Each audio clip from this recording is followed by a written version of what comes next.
Hey guys, how's it going? So, Urban Shadow Choux was just data mined for the new update. She's coming out in about 2 weeks, I think.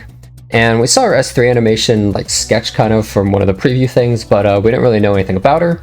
But now we know she's coming out next. She is a Dark Ares Warrior, the same stat line as I believe Abigail and Edward. I know for a fact Edward. And I think her imprint is health percent for the team and health percent for just for herself as well. And let's just talk about her because she's a really interesting character to me.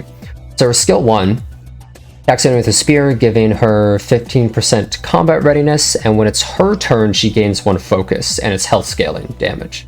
So keep in mind, she only gets the focus when it's her turn. It's not like other focus skills.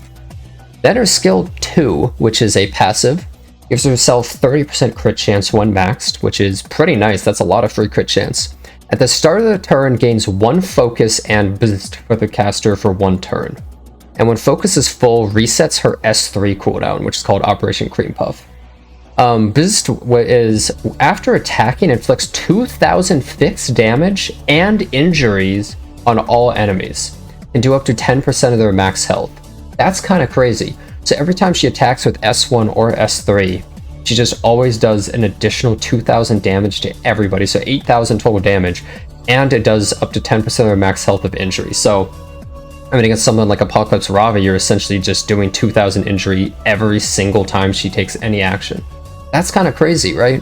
And it even has reach for Spectre Tenebria. It bypasses evasion, bypasses anti-crit. The only thing it's weak to is shields. Shields are really strong against this, but otherwise, that's pretty crazy, right? And then our S3. This skill does injury up to 25%, depending on how hard you hit, right?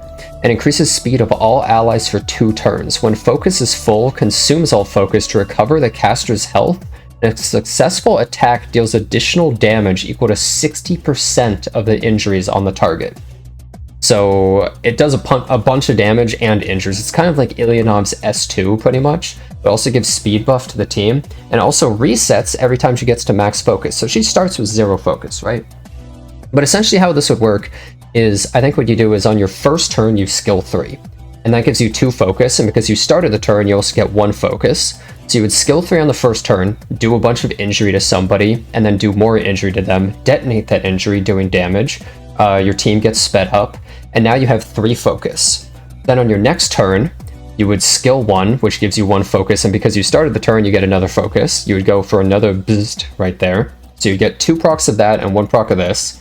And then on her third turn, she would have max focus, so she'd be able to S3 again. Sounds pretty damn good, right? It's a ton of injury as well. And so they seem to want you to build her as a health scaling bruiser because she gets a bunch of free crit chance. And I mean, I think that's an interesting way to build her. I think it might be really strong. You just build her hitting really hard with her S3 and her skill 1. But another thing I'm thinking is, what if you build her with essentially no damage? What if you build her just speed and tank? I was looking at like a 24,000 health, 1900 defense Choux at 260 speed on like Proof of Valor. And so you just spam S1 for this. It wouldn't be good against shields, but it would be a really interesting way to just spam injury on the other person's team. And essentially, like, this would mainly be for the speed buff for the team and also just doing extra injury. I thought that could be pretty interesting. I think it could be kind of fun.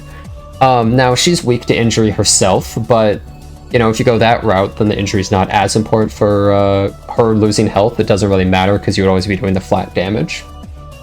She's not amazing versus debuffers either. She has no cleanse related stuff. She has no inbuilt mitigation, so it's possible that she dies really easily if you build her as just a normal bruiser. That's why I'm thinking maybe what if you just go a full speed tank? Just a possible thought, but I think both ways are really interesting. It could be cool.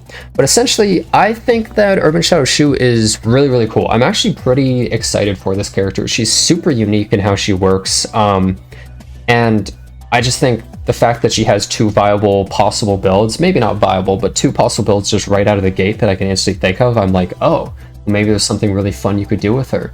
And just a really, really different character. Flat damage is pretty rare. Like, you see someone like ML Choux has it, but he's like impossible to use. Rimuru has something like this, right? Something like Fairy Tale Tenebria's artifact has it, but this is inflicting injury every time. And it's just every time she attacks with anything. And this is a single target attack. This is a single target attack. It means that so you just get so much free injury in characters, especially some of these lifesteal characters or characters that are constantly topped up, such as like ML Landy or, you know, Apocalypse Ravi or something. Constant injury is so powerful. And the fact that you don't even have to attack people means you're not doing AoEs and getting countered constantly. You're just constantly doing free damage and injuring them over and over and over. It doesn't even proc stuff like Last Rider Crow. So I feel as though in slower matches, she's absolutely insane. And in faster matches, she still might actually be pretty good because she's someone that the opponent really has to watch out for because she's just constantly racking up the injury and doing damage. And so she's kind of like a ticking time bomb where they have to take her out or control her immediately. Otherwise, they might fall too far behind. So you could almost use her as, like, she's kind of a possible main DPS, even if you build her with no damage, just constantly using Boost and her S3. Because it's like eventually her S3 is going to do so much damage to you because of the amount of injuries you have plus the extra 2,000. So all in all, I'm actually really excited for Urban Shadow Choux. Probably one of the most interesting skill sets we've seen in a long time, and I really hope that she's actually good. I'm definitely going to pull her in day one and be trying her out with a couple of different builds. So anyways, those are my thoughts on the character. I really hope that she's actually going to be a good one. Keep in mind that a lot of people are asking me like, oh, should I save for her or should I pull for like Last Rider Crow or ML Surmia? Well, we know for a fact that ML Surmia and Last Rider Crow are amazingly good units, but we don't know how good she is. So just keep that in mind, just some food for thought. But anyways, if you enjoyed the video, don't forget to leave a like or subscribe to the channel, and I hope to see you next time.